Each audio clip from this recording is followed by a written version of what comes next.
પરમાત્મા આ ખટવાંગ રાજાએ દેવતાઓને મદદ કરેલી હતી. બોલો એ રાજા કેટલો મહાન છે, પરાક્રમી છે. દેવતાઓને યુદ્ધની અંદર મદદ કરી અને પછી દેવતાઓએ એવું કીધું કે માગો રાજા શું જોવે. તારે રાજા એવું કહે છે કે મને મોક્ષની પ્રાપ્તિ થાય, મુક્તિની પ્રાપ્તિ થાય, એવું કઈક વરદાન આપો, એવું હું કર્મ કરી શકું.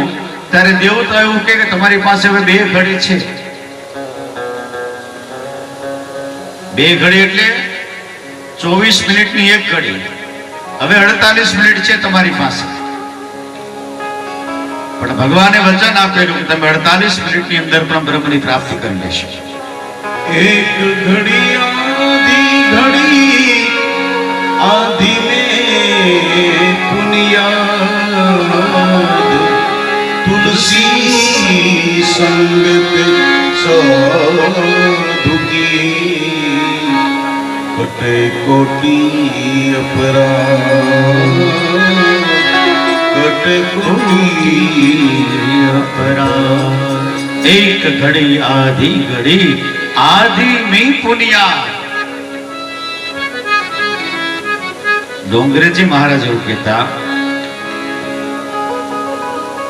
કે ગાયનું શિંગડું હોય અને એ શિંગડાની ઉપર એક રાઈનો દાણો મૂકો. આ રાઈનો દાણો ક્યાં સુધી ટકે? શિંગડા ઉપર. એક તો ગાયનું શિંગડું લીછું હોય એકદમ ઉપરની અણી ઉપર, અને એમાં રાઈનો દાણો મૂકીએ એકદમ ગોળો હોય. આ શિંગડા ઉપર કેટલાક વાર ટકે? એકાદી સેકન્ડ. આટલી વારે જો મન પ્રભુની અંદર જો સ્થિર થઈ જાય ને તોય મુક્તિ મળી જાય. આટલી વાર ખાલી, વધારે કાંઈ નહીં. પણ આટલી વાર મન પ્રભુમાં લીન કરવા માટે આખી જિંદગીનો અભ્યાસ કરવો પડે. હા, આખી જિંદગી અભ્યાસ કરીએ ત્યારે એ સેકન્ડના 6 ભાગ પૂરતી આપણું મન ઈશ્વરમાં લાગે. सोनो हो तो सुहागन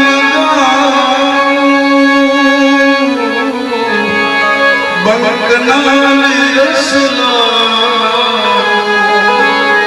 होई महावत उस पर बैठूं, होई महावत उस पर बैठूं, अंकुश हाथ लगा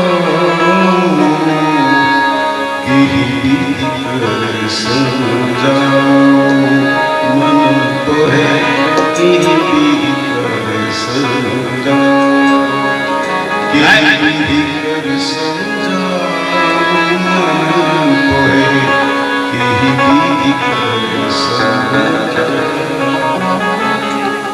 ગાયના શિંગડા ઉપર રાઈનો દાણો રહે. આટલી વારમાં જો પ્રભુમાં મને લાગી જાય તોય બ્રહ્મની પ્રાપ્તિ થાય. અને એ જ વાતને આપણા ગંગા સતી એમ કે વીજળી ચમકારે મોતીડા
સમય જો મળી જાય આપણને, પણ એ સમય મેળવવા માટે આપણે અભ્યાસ આખી જિંદગી કરવો પડે.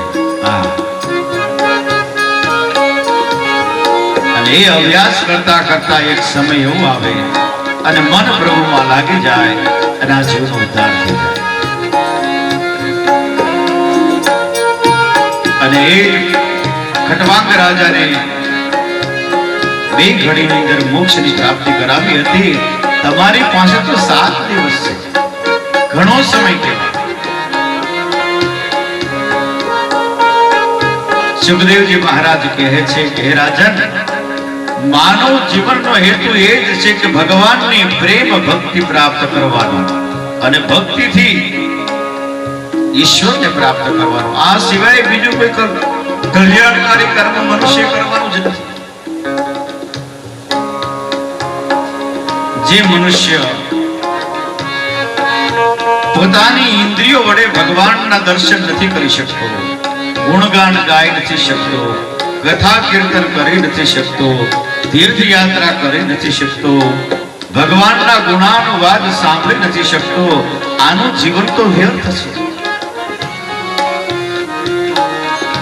જે કાન દ્વારા ભગવાનની કથા ન સંભળાય તો સમજવાનું એ સાપના દર જેવા છે.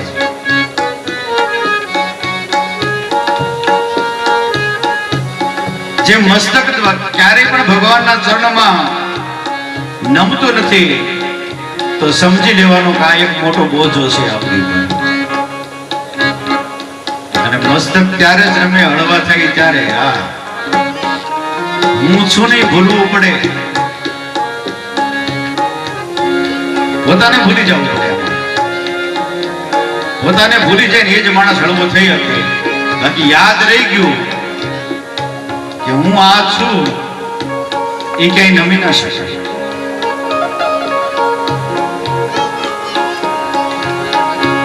પોતાના ચરણ છે એ તીર્થયાત્રા નથી કરી શકતા, ભગવાનના મંદિર ઉપર નથી જઈ શકતા તો સમજી લેવાનું કે આ ઉભેલા ઝાડવા જેવો છે.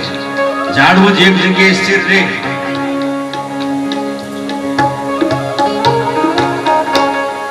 શરીર દ્વારા ભગવાનની પૂજા, તીર્થયાત્રા, સત્સંગ, શ્રવણ આ થવું જોઈએ અને એ જ કલ્યાણકારી છે.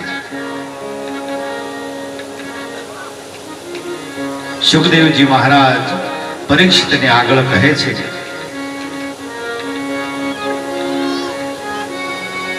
બ્રહ્મની પ્રાપ્તિ કરવા માટે, મૃત્યુ સુધારવા માટે ભગવત કથાનું શ્રવણ કરવું જોઈએ.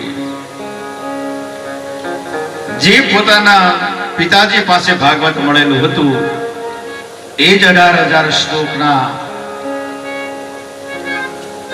પૂર્ણ વિસ્તાર સાથે સુખદેવજી મહારાજ પરીક્ષિતને કહે છે. મુખ્ય 4 શ્લોકની અંદર એ ભાગવત હતું અને 4 માંથી 18,000 નો વિસ્તાર વ્યાસજી ચતુશ્લોકી ભાગવત જેને કહેવામાં આવે છે. અહમેવા સમભાગ્રે નાન્યત યદ સત સત પરમ પશ્ચાદહમ યદેતસ્ય યો વશિષ્યતે સો સંયહમ. એ ચતુશ્લોકી ભાગવતનું વર્ણન કર્યું. આ બ્રહ્માંડની ઉત્પત્તિ કઈ રીતે થઈ? પરમાત્માને જાણવા હોય ને, ભગવાનને જાણવો હોય ને તો શરૂઆત આ પૃથ્વીની ઉત્પત્તિ કઈ રીતે થઈ ત્યાંથી ચાલે. કારણ કે મૂળથી ચાલુ કરે ને તો જ ખ્યાલ આવે. મૂળ વગર તો કેમ ખ્યાલ આવે?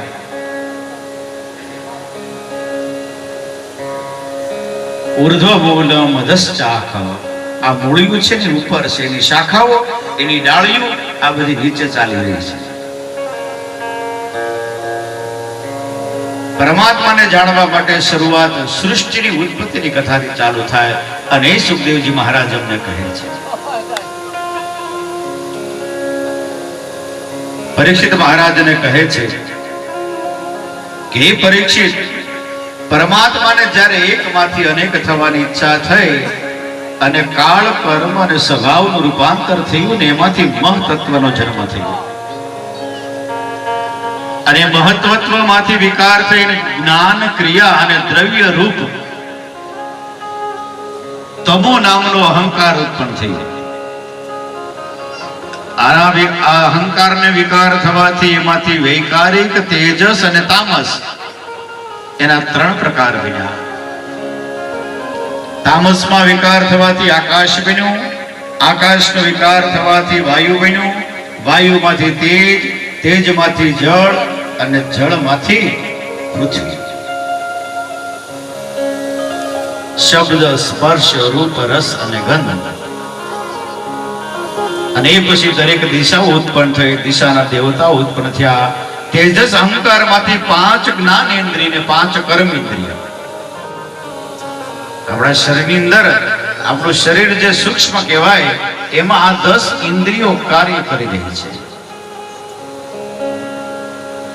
અને એ ઇન્દ્રિયો માટે જે પ્રાણ પૂરવામાં આવે એવા 5 પ્રાણની ઉત્પત્તિ થાય. અને આવો એક મોટો બ્રહ્માંડનો પિંડ તૈયાર થયો. અને એ પિંડ રૂપી જે શરીર રૂપી પિંડ તૈયાર થયો છે. જેવી બ્રહ્માંડની રચના છે એવી જ આ શરીરની રચના છે. અને એ શરીરની અંદર આ બ્રહ્માંડને ચલાવનારો કોઈ તત્વ છે ને, એ જ રીતે આ શરીરને ચલાવનાર કોઈ તત્વ છે. હા, બે એક જ તત્વ છે. જગતને ચલાવે છે જગદીશ અને શરીરને ચલાવે છે એ આત્મા છે.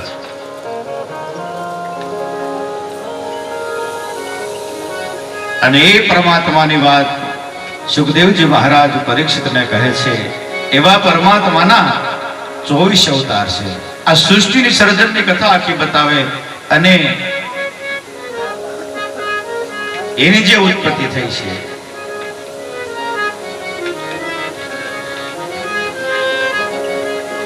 એનું એક ભજન છે.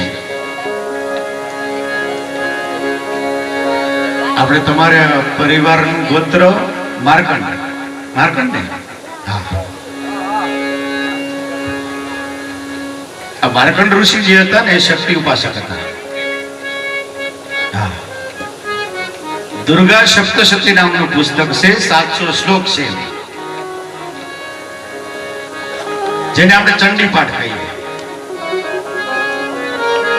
એ એમને બનાવેલી છે શક્તિ ઉપાસના માટે. એટલે જ આપણા કુળદેવી શક્તિમાં છે. અને એમના દીકરા મારકુંડ લખેલું છે આ સૃષ્ટિ ઉત્પત્તિનું.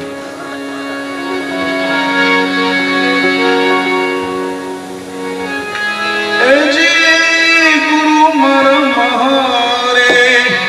મંત્રનો મોટો મહિમા એ વખાણું બ્રહ્મના ભેદમાં રે એ જન ઋષિમુનિ જપતા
શરીરની અંદર જે શક્તિ છે ને એ જ આદ્ય શક્તિ.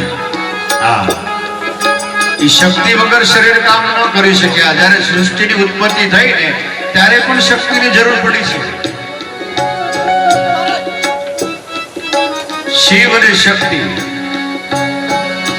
પછી શક્તિને તમે ગમે તે નામ આપી શકો. આ સર્જન કાર્ય થયું ને ત્યારે શક્તિની જરૂર પડી છે. અને એ જ શક્તિની વાત આ માર્કંડેય કહી રહ્યા છે. એ જી ગુરુ મારા શક્તિએ એ મળીને કીધો સમગ્ર, એ નિરંજને વચન દીધો રે.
સૃષ્ટિની સર્જનાની શરૂઆત થઈ અને શિવ અને શક્તિ દ્વારા જીવ સૃષ્ટિની રચના થઈ.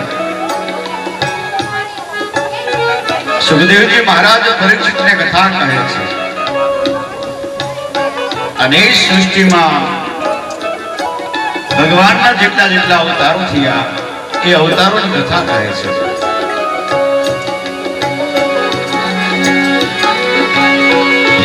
બોલા બોલા ઋષિ માર્કંડ,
ઋષિ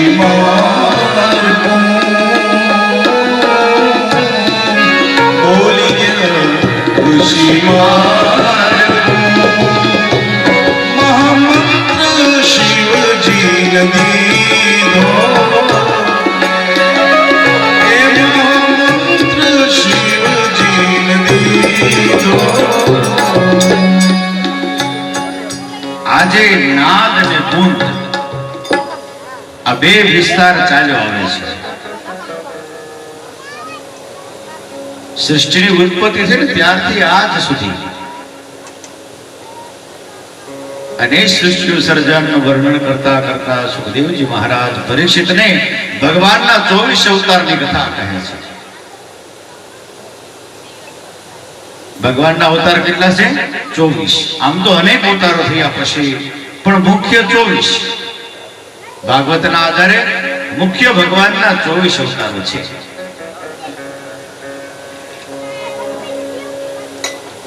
ચોવીસે અવતારોના ભગવાન શું કામ આવ્યા, કઈ લીલા કરી અને પછી ભગવાનની લીલા કઈ રીતે સંકેલાણી, એ દરેક વાત આ ભાગવતની અંદર આવરી લીધેલી છે. ભગવાનના 24 અવતારના નામ આપણને આવડવા જોઈએ. હા, આપણે તો ગણ્યા ગાંઠા 2-5 નામ કદાચ આવડતા હશે, પણ 24 નામ આપણને આવડવા જોઈએ. અને યાદ ન રહે તો એનો એક શ્લોક છે 24 અવતાર. એક શ્લોક ની અંદર એ 24 નામ આવી જાય. ભગવાનના અવતાર 24 અને 24 અવતાર નો એક આગળનો અક્ષર લઈને એક શ્લોક એને બનાવ્યો છે, ખાલી યાદ રાખવા માટે. વનત્રયમ ચતુષ્યકમ અવપવરમ યુગ્મકમ સદ્યદસ્તયઃ વનત્રયમ ચતુષ્યકમ અવપરમ યુગ્મકમ સદયઃ ચતુર્વીમ સંખ્યકા. વનત્રયમ એટલે કે વ ઉપરથી ભગવાનના 3 અવતાર છે. ક્યાં ક્યાં? વરા, વામન અને વ્યાસ. નોટ કરવા હોય તો કરી લેજો. 24 અવતાર છે. શૂટિંગ થાય છે ને, વાંધો નહીં, એમાંથી લઈ લેજો. વ ઉપરથી ભગવાનના 3 અવતાર. કયા કયા? વરા, વામન અને વ્યાસ. પછી ન ત્રયમ, વ અને ન બંને ત્રયમ એટલે કે 3. ન ઉપરથી ભગવાનના 3 અવતાર છે. કયા કયા? નારદ, નરસિંહ અને નર નારાયણ. આ 3 અવતાર ન ઉપરથી. આપણે એક અક્ષર યાદ રાખવાનો. વ ઉપરથી 3, ન ઉપરથી 3. હવે અબ પરમ યુગ્મ, યુગ્મ એટલે 2. હ ઉપરથી ભગવાનના 2 અવતાર, હયગ્રીવ અને હરિ. બ ઉપરથી ભગવાનના 2 અવતાર, બલરામ અને બુદ્ધ.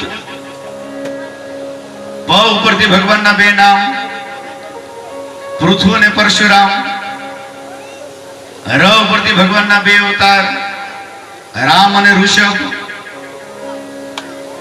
મ ઉપરથી ભગવાનના 2, મત્સ્ય અને મોહિની. હબ પરમ યુગ્મમ, આ બધા ડબલ ડબલ આવી ગયા. હવે સિંગલ. સદય દાગ્ધય. સ ઉપરથી સનત કુમાર, ધ ઉપરથી ધન્વંતરી, ય ઉપરથી યજ્ઞ અને છેલ્લે દ ઉપરથી ભગવાન દત્ત. આ ભગવાનના 24 અવતાર છે. આ ભગવાનના 24 અવતારના નામ છે. પેલો અવતાર ભગવાનનો વરાહનો. વરાહે શું કહ્યું છે કે બ્રહ્મચર્યનું પાલન કરી અને પૃથ્વીને બહાર લેવા. જળમાં પૃથ્વી હતી એને બહાર લાવ્યા, એની ઉપર સૃષ્ટિનું સર્જન કર્યું. એની પહેલાનો અવતાર ભગવાન સનત કુમાર, એને બ્રહ્મચર્યનું પાલન કર્યું. બીજો અવતાર ભગવાન વરાહનો. ત્રીજો અવતાર છે નારદનો છે. નારદજીનું કાર્ય શું હતું? તો કે ભક્તિનો પ્રચાર કરવો, ભક્તિ સૂત્રનો ઉપદેશ કરવો. ચોથો અવતાર ભગવાન નર અને નારાયણનો. એનું કાર્ય તો કે તપસ્યા કરીને ઉપદેશ આપવો. પાંચમો અવતાર ભગવાન કપિલનો, કે જેને સાંખ્ય શાસ્ત્રનો ઉપદેશ આપ્યો છે. છઠ્ઠો અવતાર ભગવાન દત્ત, જેને અવધૂત ઉપદેશ આપ્યો છે. અવધૂત એટલે કોઈની પાસેથી આશા નથી. જે જીવ અશાંત છે, કોઈ જગ્યાએ જોડાયેલો નથી. વ એટલે વાસના રહિત છે. ધ એટલે ધૈર્યતા છે, ધીરતા છે. અને ત એટલે તત્વની અંદર રમનારો છે. એનું નામ અવધૂત. સાતમો અવતાર ભગવાન યજ્ઞ નારાયણ, જે દરેકનું કલ્યાણ થાય. યજ્ઞથી દરેક જીવનું કલ્યાણ થાય. 8મો અવતાર ઋષભદેવ, જેને બ્રહ્માનંદનો ઉપદેશ આપ્યો. બ્રહ્મ છે ને એ જ ઈશ્વર છે. 9મો અવતાર ભગવાન પૃથુનો, જેને રાજ ધર્મનો ઉપદેશ આપ્યો, કૃષિ સંસ્કૃતિનો સંદેશ આપ્યો.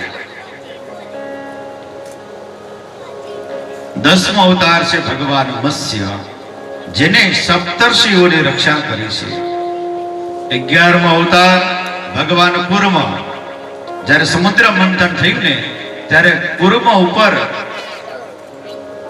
ભગવાન કુર્મનો અવતાર લઈને આવ્યા અને સમુદ્ર મંથનની અંદર દેવતાઓને મદદ કરી છે.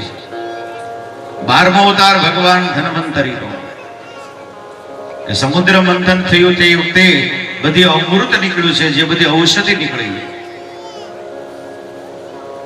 અને એ પ્રમાણે 13મો અવતાર છે ભગવાન મોહિનીનો, દાનવોનો નાશ કરીને અમૃતનું પાન દેવતાઓને કરાવ્યું છે. 14મો અવતાર ભગવાન નરસિંહ, પોતાના ભક્તની લાજ રાખવા માટે ભગવાન નરસિંહ બનીને આવે છે, ભક્તની રક્ષા કરે છે. 15મો અવતાર ભગવાન વામન, જેને બલિએ પોતાનું સર્વસ્વ અર્પણ કરી અને ભગવાન એનો બલિને રાજ આપ્યું છે, પાતાળ ક્ષેત્રનું રાજ આપ્યું અને એની પર કૃપા કરી છે. 16મો અવતાર ભગવાન પરશુરામનો, પરશુરામે અસુરોનો સંહાર કર્યો છે, આસુરી વૃત્તિ છે એમનો સંહાર કર્યો છે અને માતા પિતાની આજ્ઞાનું પાલન કર્યું છે. 17મો અવતાર ભગવાન વેદવ્યાસ, કે જેને વેદનો વિસ્તાર કર્યો. 4 શ્લોકની અંદર જે ભાગવતના 18,000 શ્લોક કર્યા છે, એવી જ રીતે પુરાણોનો વિસ્તાર કર્યો, વેદનો વિસ્તાર કર્યો, અને વ્યાસ છે ભગવાનનો જ્ઞાન અવતાર છે. 18મો અવતાર ભગવાન રામ, કે જેને આદર્શ જીવન કઈ રીતે જીવાય, ઘરની અંદર રામ રાજ્યની સ્થાપના કરવા માટે જીવન કેવું જીવવું જોઈએ, એક આદર્શ જીવન કઈ રીતે જીવાય, એવા મર્યાદા પુરુષોત્તમ ભગવાન રામ બને અને આદર્શ જીવનની આપને એક નવો રાહ બતાવ્યો છે.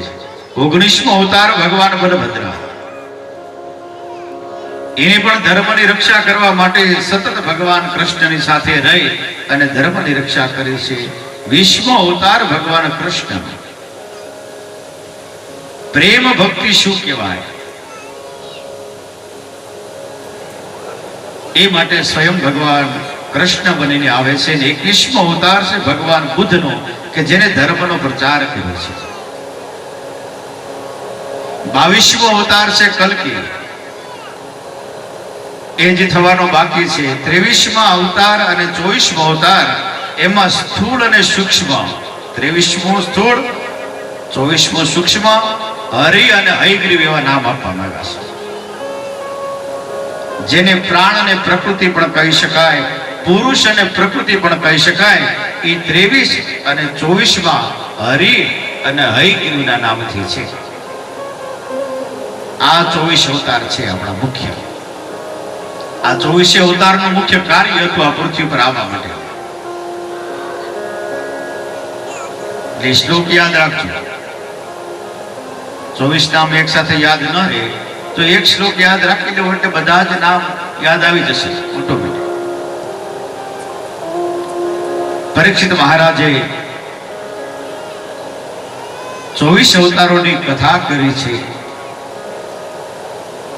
એ કથા સાંભળ્યા પછી ભાગવતના 10 લક્ષણો જે છે, 10 લક્ષણોમાં દરેકનો અલગ અલગ કાર્ય છે. અત્ર સર્ગો વિસર્ગશ્ચ સ્થાણુર પોષણ મુક્તય મનવંતરેશાનુકથા નિરોધો મુક્તિરાશ્રય. બીજા સ્કંદનો વિરામ થાય અને ત્રીજા સ્કંદની શરૂઆતની અંદર સર્ગ લીલા આવે છે. જ્ઞાન પ્રાપ્તિ થઈ હવે સર્જન થયું એની કથા કરે છે સુખદેવજી મહારાજ. આ બધું સર્જન કઈ રીતે થયું અને એ કથાની અંદર ઉદ્ધવ અને વિદુરનું મિલન થાય છે.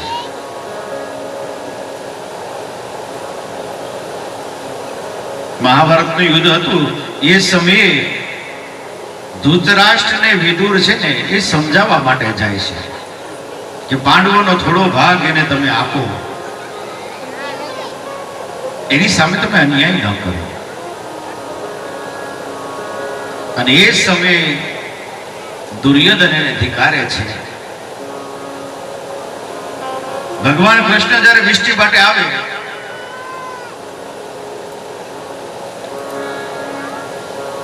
સમજાવવા માટે આવે કૌરવોને, એટલે દુર્યોધનને ખ્યાલ આવે છે કે ભગવાન અહીંયા આવવાના છે, એટલે એને હસ્તિનાપુર આખું શણગાય. મનની અંદર સ્વાર્થ એવો હતો કે ભગવાન હસ્તિનાપુરની અંદર આવે, અહીંનો બધો જાગ જમણ જોવે, હું 56 ભોગ તૈયાર કરાવું, અને ગમે તે રીતે ભગવાન આપણી બાજુ આવી જાય ને એવું આપણે કરવાનું છે. એટલા માટે હસ્તિનાપુર આપણે તૈયાર કર્યું, ભગવાન માટે 56 ભોગ તૈયાર કર્યા. ભગવાન જે હસ્તિનાપુરની અંદર આવે, આ બધા દ્રશ્ય જોવે, ભગવાનને ખ્યાલ આવી ગયો કે આ દુર્યોધન જે છે ને એના મનની અંદર કંઈક સ્વાર્થ છે. હું તો એ માટે આવું છું કે થોડો ઘણો ભાગ જો પાંડવોને આપી દે તો આ યુદ્ધ ન થાય. યુદ્ધની અંદર બંને પક્ષને હાનિ છે, લાભ તો કોઈને છે જ નહીં. ભગવાન એવું સમજાવવા માટે આવે.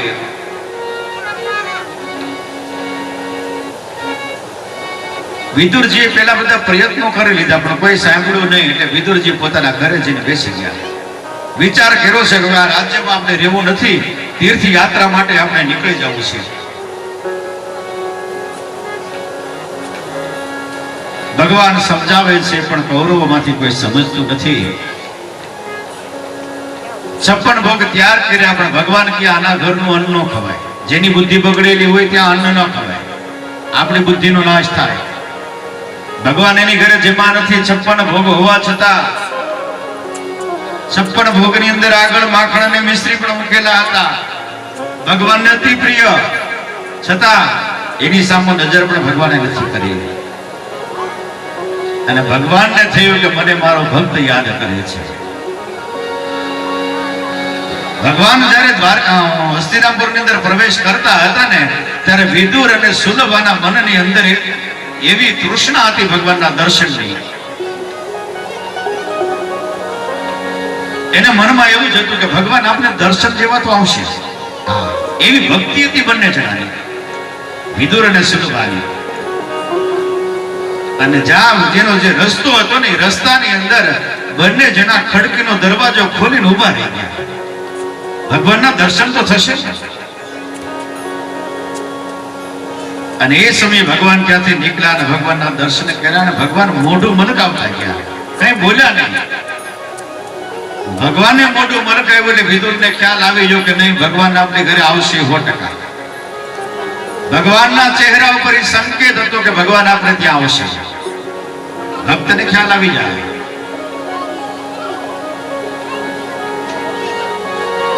ભગવાને 56 ભોગનો ત્યાગ કરીને મનથી વિચાર કર્યો કે મારો ભક્ત પતિ પત્ની નિષ્ઠાપૂર્વક મારી ભક્તિ કરે છે, આજે મારે તેના ઘરે જવું છે, અને ત્યાં જઈને જે હશે ને એ મારા માટે 56 ભોગ હશે. ચાલો ને વિદુર ઘેર જાય એ ઉદ્ધવજી, ચાલો વિદુર ઘેર જાય. ચાલો ને વિદુર ઘેર જાય એ ઉદ્ધવજી, ચાલો વિદુર ઘેર જાય. ભગવાન શું જોવે છે? તમે કેવો પદાર્થ અર્પણ કરો એ જોતા નથી. ભગવાન માત્ર આપણો હૃદયનો ભાવ જોવે છે. ભગવાનની પૂજા કરતા હોય, ભગવાનની ભક્તિ કરતા હોય, અને ભગવાનને અર્પણ કરવા માટે કદાચ આપણી પાસે કોઈ સારો પદાર્થ ન હોય, સારું ફળ ન હોય, સારી મિષ્ટાન ન હોય, તોય ચાલે. ખાલી ખાંડ અર્પણ કરી દો, પણ ભાવ જો એવો રાખશો તો પરમાત્મા સ્વીકારશે. આ વિદુરની ઘરે કઈ સોનાના બાજુ જ નતા કેની પર ભગવાનને બેસાડી જમાડે એમ. સોનાના સિંહાસન નતા, મખમલના ગાલીસા નતા, છતાં ભગવાન કે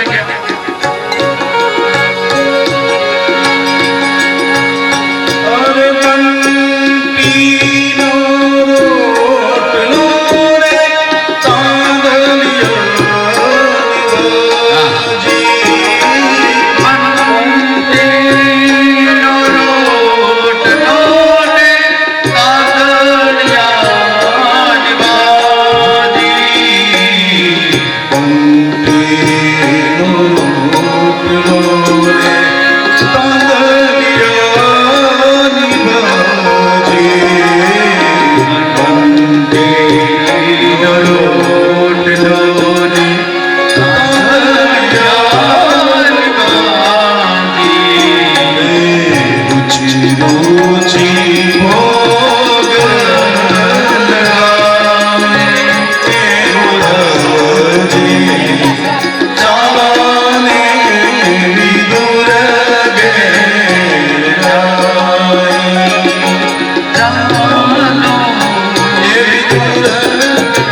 મંટેનો રોટલો ને તાંદળિયાની બાજી. ભગવાને આરોગી. સુલભા અને વિદુર બંને બહુ પ્રસન્ન થયા કે આજ ભગવાન અમારે દ્વાર પધાર્યા છે. જૂનું પાનું એક આસન પધરાવ્યું, ભગવાનને બેસાડ્યા. એટલી બધી હરખમાં ગેલી થઈ ગયા સુલભા કે ભગવાનને પહેલા તો ફળ અર્પણ કરે.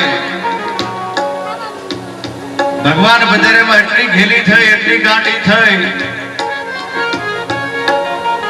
કેળું જ્યારે ફોલીને ભગવાનને આપે તો કેળાની છાલ ભગવાનને આપે ખવડાવવા માટે, ને કેળાનો ગર્ભ પોતાના હાથમાં રહી જાય, છતાં ભગવાન છાલને આરોગી જાય. બધાના ભક્તો પર કેટલો પ્રેમ છે.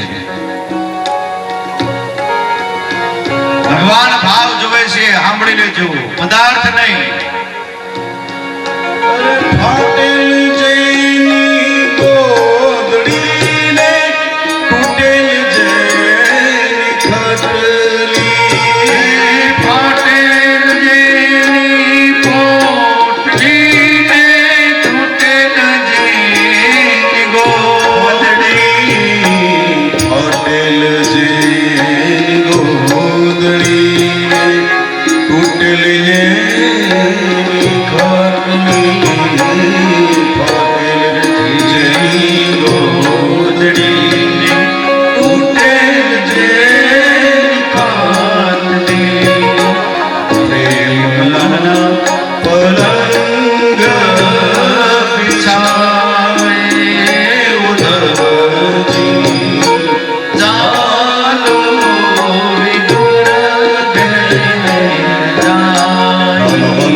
વિદુરને ત્યાં આવ્યા. દુર્યોધને એનું અપમાન કર્યું. વિદુર યાત્રાએ નીકળી ગયા. ભગવદ યાત્રા કરતા કરતા વિદુર ઉદ્ધવને મળે છે અને ઉદ્ધવને પૂછે છે કે ભગવાન અને એના પરિવાર પાંડવો બધા કુશળ તો છે ને? અને ઉદ્ધવ જે છે ભગવાનનો પરમ ભક્ત હતો. બધી વાત કરી એના યુદ્ધની, પાંડવોને કૌરવોના યુદ્ધની બધી વાત કરી અને અંતે કહે છે કે ભગવાન સ્વધામ પણ પધાર્યા છે. વિદુરની આંખમાં દડ દડ આંસુ આવ્યા. શોકને રોક્યો અને ઉદ્ધવને પૂછે છે, હે ઉદ્ધવ, ભગવાન ગયા ત્યારે એમને કોઈ ઉપદેશ આપ્યો છે? મારા માટે કઈ સમાચાર આપ્યા છે? કઈ સંદેશ આપ્યો છે? બ્રહ્મ જ્ઞાનની વાત ભગવાન પાસે છે, એ કોઈને આપે છે? અને એ સમયે ઉદ્ધવ એવું કહે છે કે એ જ્ઞાન ભગવાને મૈત્રી ઋષિને આપેલું છે, માટે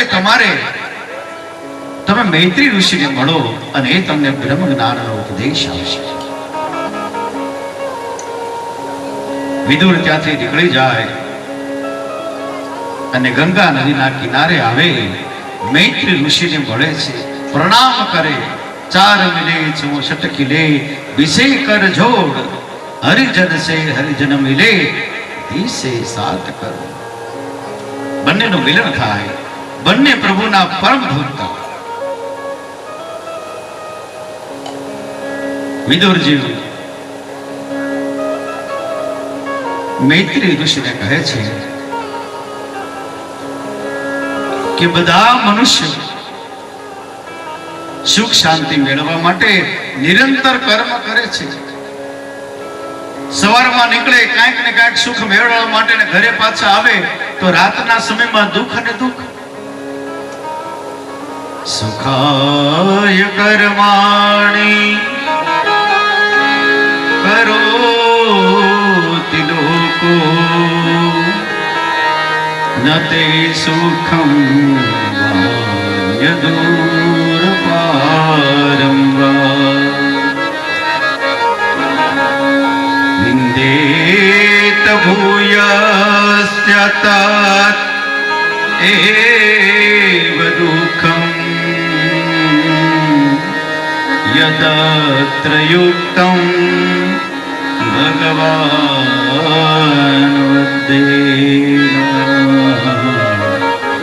યદત્ર યુક્તમ ભગવાન વદેનઃ. એ ઋષિવર સવારથી મનુષ્ય નીકળી જાય, દોડ મૂકે છે કાંઈક ને કાંઈક સુખ મેળવવા માટે, અને ઘરે પાછા આવે તો દુઃખ ને દુઃખ જ પ્રાપ્ત થાય છે. ઋષિવર કહે છે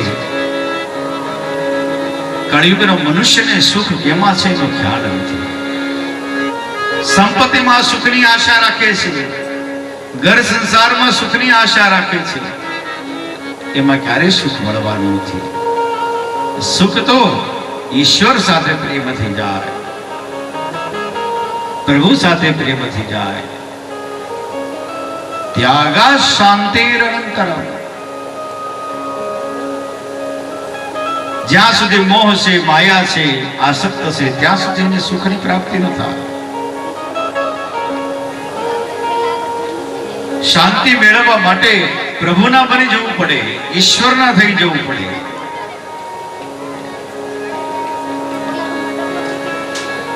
જેવી દ્રષ્ટિ હોય ને એવી આપણી સૃષ્ટિ બને. બીજાનું સુખ જોઈએ, બીજાની આપણે સાહેબી જોઈએ, અને આપણને દુઃખ ઉત્પન્ન થાય છે. જ્યાં સુધી ક્ષમતા ન આવે ત્યાં સુધી શાંતિ ન મળે. એટલા માટે ભગવાન ના અવતારોનું વર્ણન જે છે એની કથા એટલા માટે બતાવે છે. મૈત્રી ઋષિ કહે છે કે એની માટે તમારે નિષ્કામ ભાવે ભગવાનનું ભજન કરવું જોઈએ, નિષ્કામ ભાવે ભગવાનનું ભજન કરવું જોઈએ.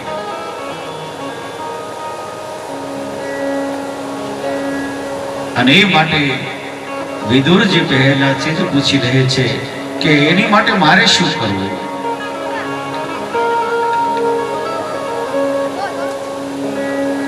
અને એ સમયે મૈત્રી ઋષિ ભગવાન વરાહ ભગવાનને પૃથ્વીને જે રસાતળમાંથી બહાર લાવે અને ભગવાનની અવતારોની કથા કહે છે.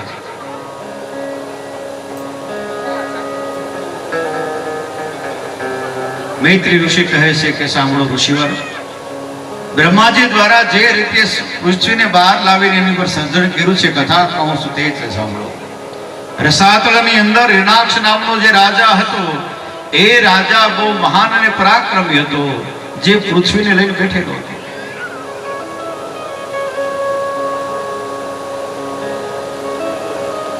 અને એ સમયે બ્રહ્માજી દ્વારા જીવ સૃષ્ટિ રચનાની શરૂઆત કરવાની હતી.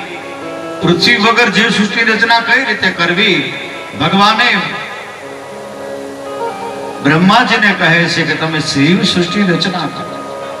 અને એ સમયે બ્રહ્માજી એવું કહે છે, આ જીવ સૃષ્ટિ રચના તો કરીએ પણ આ જીવને રહેવા માટે રહેઠાણ તો આપવું પડે. અને એ સમયે ભગવાન કહે છે કે સાતમા પાતાળ જે પૃથ્વી છે એમને હું બહાર લઈ આવી આપું, પછી એના ઉપર તમે જીવ સૃષ્ટિ રચના કરો. અને એ સમયે ભગવાનનો પ્રથમ અવતાર થયો, એ અવતાર છે ભગવાન વરાહ. બોલો શ્રી વરાહ નારાયણ ભગવાન. વરાહ ભગવાનનું પ્રાગટ્ય થયું છે. અને એ વરાહ ભગવાન પાતાળમાં જઈ હિરણાક્ષનો વધ કરી પૃથ્વીને પોતાના દાંત ઉપર લઈને બહાર આવે. અને એ પછી બ્રહ્માજી દ્વારા એ પૃથ્વીનું સર્જન થાય. વિદુરજી પ્રશ્ન કરે છે કે આ હિરણાક્ષ કોણ હતો, એની કથા મને કહો. એક એક કથાની અંદર અનેક અનેક પ્રશ્નો કરે વિદુર. જ્યાં હજી એક કથા પૂરી ન થાય ત્યાં વળી પાછો પ્રશ્ન કરે, આ હિરણાક્ષ કોણ હતો એની મને કથા કહો. અને ત્યારે પછી મૈત્રી ઋષિ એમની કથા કહે છે કે એક વખત દક્ષની પુત્રી જે હતી દિતિ, એની કશ્યપ સાથે લગ્ન થયા. અને કશ્યપ ઋષિ જ્યારે સંધ્યા સમયે સમાધિમાં બેઠેલા હતા, અને એ સમયે એમની કામનાની તૃપ્તિ કરવા માટે એમને આજ્ઞા કરી. અને એ સમયે જે ગર્ભ રહ્યો, એ ગર્ભથી જેનો જન્મ થયો ને એ આ હિરણાક્ષ છે, આ હિરણ્યકશ્યપ. તો એ પણ કઈ રીતે આવ્યા, અને ત્યારે એ જય વિજયની કથા કહે છે. ભગવાનના દ્વારપાળો હતા જય અને વિજય. સનત કુમારો આવે છે ભગવાનને મળવા માટે, અને જય વિજય એને રોકે. અને રોકતા જ એને શ્રાપની પ્રાપ્તિ થઈ કે જાઓ પૃથ્વી ઉપર. અને ભગવાનને શ્રાપ જે આપ્યો ને એ જ શ્રાપથી આ દિતિના ગર્ભની અંદર આવ્યા. અને દિતિના ગર્ભની અંદર આવ્યા 100 વર્ષ સુધી એના ગર્ભ માર્યા છે. અને 100 વર્ષ પછી બંને ભાઈનો જન્મ થયો, હિરણાક્ષ અને હિરણ્યકશ્યપ.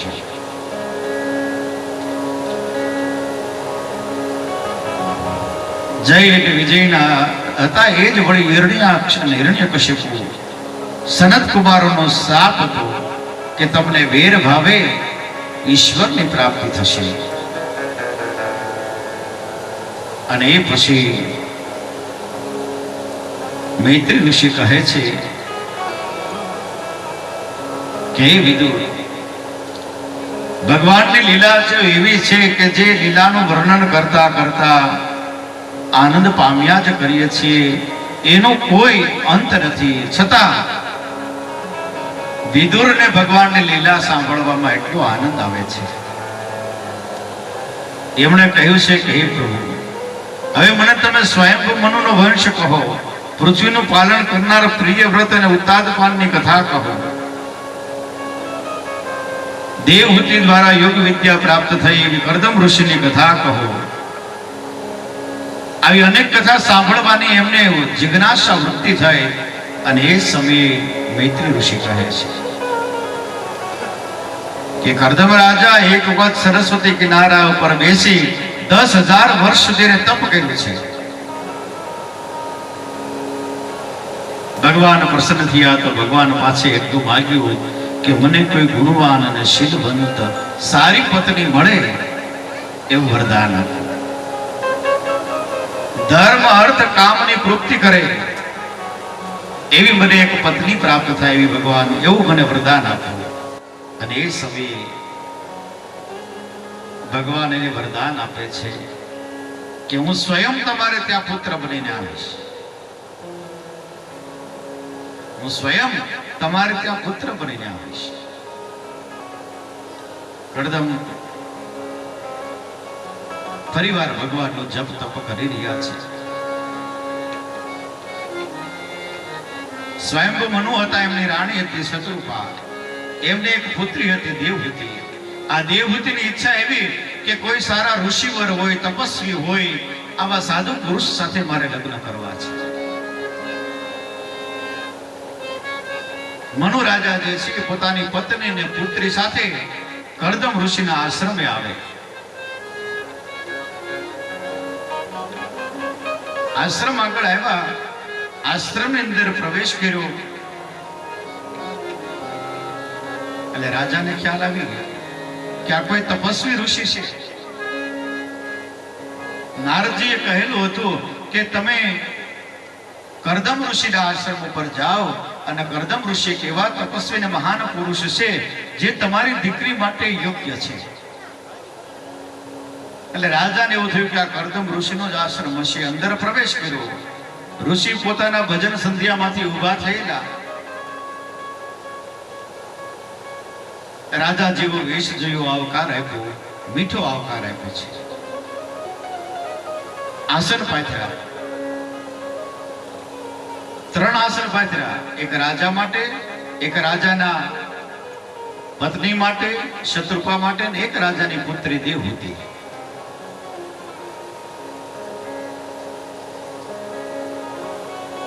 ત્રણ આસન પાથર્યા એટલે મનુ મહારાજ અને શત્રુપા એ બંને બેઠા, દેવહૂતિ ન બેઠા. હજી તો ખાલી જોવા આવ્યા છે, આમ કરી આપણી ભાષામાં જોયું. છતાં પણ દેવહૂતિ એમને જે આ પાથરેલું આસન હતું એની પર બેઠા નહીં. કેટલો વિવેક છે જો. એને ખ્યાલ આવી ગયો કે આ મારા ભાવિ પતિ છે, ભવિષ્યમાં મારું લગ્ન આમની સાથે થવાનું છે. ભાવિ પતિ કહેવાય એટલે મારે એની પાસે સેવા ન કરાવાય, પતિ પાસે સેવા કરાવાય નહીં. ભાવિ પતિ હતા, હજી તો પતિ બન્યા નતા, તો પતિ બન્યા પછી સેવા કરાવાય ન કરાવાય. પતિ પાસે કોઈ કામ ન કરાવાય. દેવહૂતિ સિંહ બેઠા નહીં. જો પાછો વિચારે એવું કર્યો જો નહીં બેસું તો અપમાન થશે, કે મેં આસન પાથરી દીધું છે, આ ન બેઠા એટલે અપમાન થશે. બેસીશ તો પતિની આજ્ઞાનું ઉલ્લંઘન થશે. બંને વાતે મૂંઝાણા. પણ સંસ્કારી હોય, સમજદાર હોય, સમજણ હોય એટલે વચ્ચેનો રસ્તો કાઢે કે ભવિષ્યમાં જો મારું લગ્ન થાય તો મારે જમણો હાથ એમને જ આપવાનો છે. મારો હસ્તમેળાપ થશે એટલે જમણો હાથ મારો એમને જ આપવાનો છે. એટલે આસન ઉપર જમણો હાથ દીધો અને બાજુમાં બેઠા. એટલે પોતાના પતિ જે હતા એની સેવા કરાવી ન ગણાય અને એની આજ્ઞાનું પાલન પણ ગણાય. આ વચ્ચેનો રસ્તો કાઢીને દેવહૂતિ બેઠા, મનુ મહારાજ બાજુમાં બેઠા, શત્રુપા પણ બાજુમાં બેઠા. કરદમ ઋષિને ખ્યાલ આવી ગયો કે આ યોગ્ય પુત્રી છે, લગ્ન કરવા લાયક કન્યા છે, આની સાથે લગ્ન કરાય. ખાલી આસન ઉપર હાથ રાખીને બેઠા ને ત્યાં ખ્યાલ આવી ગયો.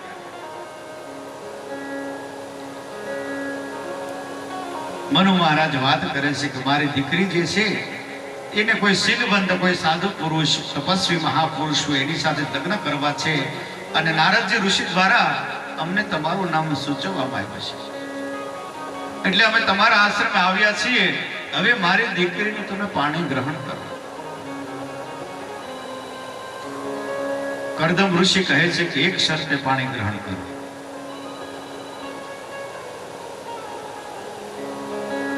કે મારા લગ્ન થાય અને એક સંતાન થાય પછી હું આ સંસાર છોડી અને જતો રહીશ. ઈશ્વરનું ભજન કરવા માટે હું નીકળી જઈશ. જો આ શરત તમને મંજૂર હોય ને તો હું પાણી ગ્રહણ કરું.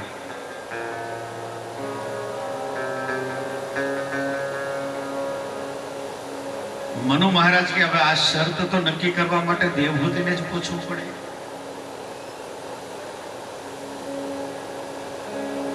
મનુ મહારાજ તો આ નિર્ણય લઈ ન શકે. એટલે મનુ મહારાજ અને શત્રુપાએ આ બંને જણાએ એમની દીકરી દેવહૂતિ હતી ને એમની સામે જોયું કે આ વાતની અંદર આપણી દીકરી શું કહેવા માંગે છે. સામું જોયું ને એટલે દીકરીએ આંખના પલકારાથી હા પાડી, આંખનો પલકારો કર્યો અને મસ્તક નમાવ્યું. એટલે ખ્યાલ આવ્યો કે દીકરીને આ વાતની મંજૂરી છે. કોઈને પૂછવું ન પડ્યું. આ કેટલી સમજદારી. શરત મૂકી કે મારે એક સંતાન થશે એટલે હું સંસાર છોડીને, અને દેવહૂતિને ખ્યાલ જ હતો કારણ કે એ સંસ્કારી જ હતી અને એને એ જ જોતું હતું કે કોઈ એવા ઋષિવર મને મળે, મારું કલ્યાણ થાય, મારા સંતાનોનું કલ્યાણ થાય, મારે પણ ભજન જ કરવું છે. શરત મંજૂર કરી પાણી ગ્રહણ કર્યું.